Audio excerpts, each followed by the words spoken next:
Hockey विश्व cup की trophy. CM ने विश्व कप की ट्रॉफी का स्वागत किया। तमिलनाडु में होगा FIH हॉकी पुरुष विश्व कप हॉकी टूर्नामेंट।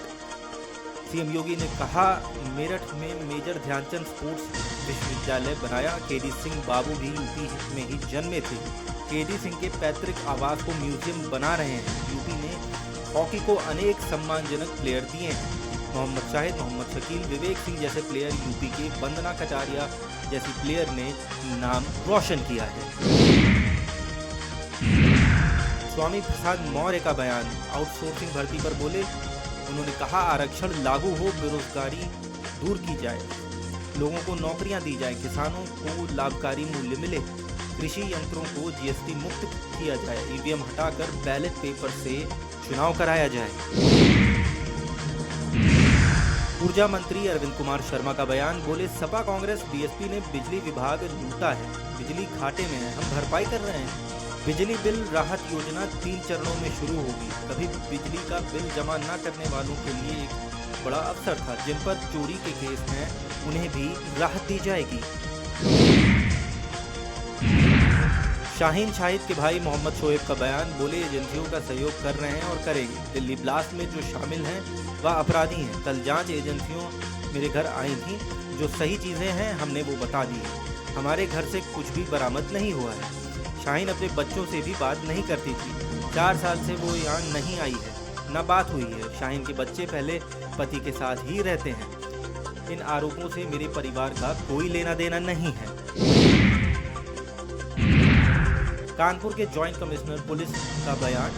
उन्होंने कहा, शाहीन के करीबियों को बुलाया गया है। करीब आधा दर्जन लोगों को पूछताछ के लिए बुलाया गया है, उनसे पूछताछ की जाएगी। बीजेपी नेता बृजभूषण शरण सिंह का बयान। राहुल गांधी पर किया कटाक्ष। बोले, राहुल गांधी कांग्रेस के प्रचारक नहीं, राहुल गांधी बीजेपी के सुपरस्टार प्रचारक हैं। एक इंसान अलग अलग जगह वोट क्यों डालेगा? SIR के माध्यम से ऐसे नाम सूची से हटने चाहिए।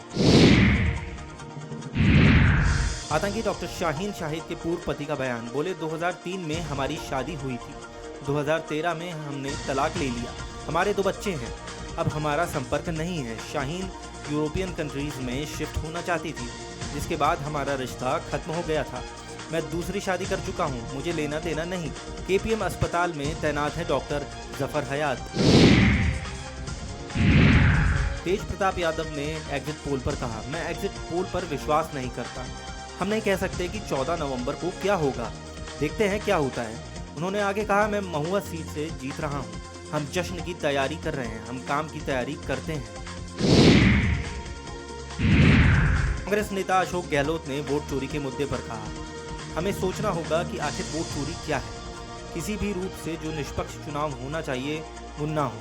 वोटर लिस्ट पारदर्शी हो, मतदान पारदर्शी हो, EVM से छेड़छाड़ ना हो, ये तमाम बातें आती हैं, वोट चोरी के मुद्दे के अंतर्गत आती हैं। हरियाणा में क्या हुआ वो सब जानते हैं, और महाराष्ट्र में तो उन्होंने खुद अपनी पोल खोल दी है। हरियाणा में हार जीत का अंतर कम था, लेकिन महाराष्ट्र चुनाव में कांग्रेस, शिवसेना और NCP जो वहाँ मजबूत पार्टियां थीं, वो लोकसभा चुनाव के 3 महीने बाद ही वहाँ से गायब हो गई। सपा अध्यक्ष अखिलेश यादव का बयान। SIR से डरना नहीं, डटे रहना है। पूरा प्रशासन बीजेपी के वोट बनवाने में लगा है। PDF प्रहरी इसकी शिकायत आयोग से करेगा। हेल्थ सेक्टर चौपट हो गया है। गोरखपुर में गोरख धंधा चल रहा है। बिना बेहोश किए हड्डी का ऑपरेशन कर दिया जाता है। यूपी के किसान को दाम ही नहीं दिया जा रहा। नौजवान नौकरी न मांगे इसलिए SIR किया जा रहा। उत्तराखंड विधानसभा चुनाव 2027 पर कांग्रेस नेता हरीश रावत ने कहा, मैं जिला अध्यक्षों से लेकर प्रदेश अध्यक्ष तक सभी को नई टीम के लिए बधाई देता हूं। कांग्रेस पहले विपक्ष के रूप में अपनी भूमिका प्रभावी ढंग से निभाए, फिर 2027 में सत्ता के लिए अपना दावा पेश करे। उत्तर प्रदेश कांग्रेस अध्यक्ष अजय राय ने दिल्ली विस्फोट की घटना पर कहा, ये बहुत ही दुखद घटना है। निर्दोष लोग इसमें मारे गए हैं, जिसमें कई लोग उत्तर प्रदेश के भी हैं। जो लोग घायल हैं उन्हें जल्द से जल्द ईश्वर स्वस्थ करें। मैं सभी के प्रति अपनी संवेदनाएं प्रकट करता हूं। उत्तर प्रदेश सरकार में मंत्री दानिश आजाद अंसारी ने कहा, बिहार में जो विधानसभा चुनाव हुए उसका मतदान प्रतिशत ऐतिहासिक रहा, जिसके लिए हमारे तमाम बिहारी भाइयों को बधाई, क्योंकि उन्होंने लोकतंत्र के स्तंभ को मजबूत करने का काम किया है। आम जनमानस को जो वो भावनाएं निकल कर आई हैं वो साफ तौर पर बताती हैं कि इस बार बिहार में पूर्ण बहुमत के साथ एनडीए की सरकार बनेगी। भाजपा नेता राजीव प्रताप रूडी ने बिहार विधानसभा चुनाव के एग्जिट पोल पर कहा, 17 में से 13 समीक्षकों ने भाजपा और एनडीए की सरकार को बहुमत दिया। मेरे अनुसार इसका मुख्य कारण है कि ये चुनाव पीएम मोदी और राहुल गांधी व तेजस्वी यादव व नीतीश कुमार के बीच रहा है। बिहार के लिए विकास की जो धारणा थी वह विकास सच में हुआ है। बिहार का एक और मूल विषय है जाति। जाति का एक समीकरण ऐसा है जो राजद और इंडी गठबंधन के खिलाफ है। तेजस्वी यादव के बयान पर भाजपा नेता अजय आलोक ने कहा, अंग्रेजी में एक शब्द है डिल्यूजन। जब ये हो जाती है तो व्यक्ति को 99 सीटों पर जीत दर्ज करने का भ्रम हो जाता है, खुद को मुख्यमंत्री बना लेता है और सरकार भी बना लेता है। 18 तारीख को उन्हें शपथ लेनी चाहिए और वे ये शपथ लें कि उन्होंने जीवन में आज तक जितना चोरी की है, जितनी गलतियां की हैं या जितने पैसे कमाए हैं वो सब लौटा देंगे। उत्तर प्रदेश सरकार में मंत्री अनिल राजभर ने कहा, हम लोग बिहार की सम्मानित जनता का अभिनंदन करते हैं, स्वागत करते हैं। लोकतंत्र को हमेशा से बिहार के लोगों ने मजबूत करने का काम किया है। जिस तरह से लोकतंत्र के महापर्व में बिहार की जनता ने घर से निकलकर मतदान किया, निश्चित तौर पर देश को उनसे सीखना चाहिए।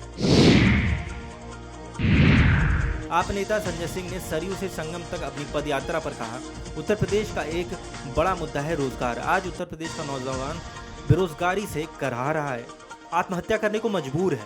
किसान को उसके फसल का दाम नहीं मिलता। कृषि क्षेत्र में बेरोजगारी है, बुनकर समाज परेशान है, वहाँ बेरोजगारी है। रेहड़ी पटरी वाले दुकान पर बुलडोजर चला दिया जाता है, वहाँ भी बेरोजगारी है। इस अयोध्या की धरती से संकल्प लेकर हम संगम जा रहे हैं, जहाँ कई पवित्र नदियों का मिलन होता है।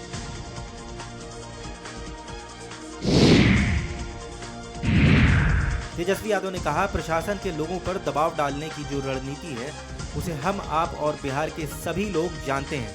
सर्वे चलाया गया है और पूरा प्रयास किया जाएगा कि काउंटिंग को धीमा किया जाए, मतगणना की पूरी प्रक्रिया को धीमा करवाया जाए।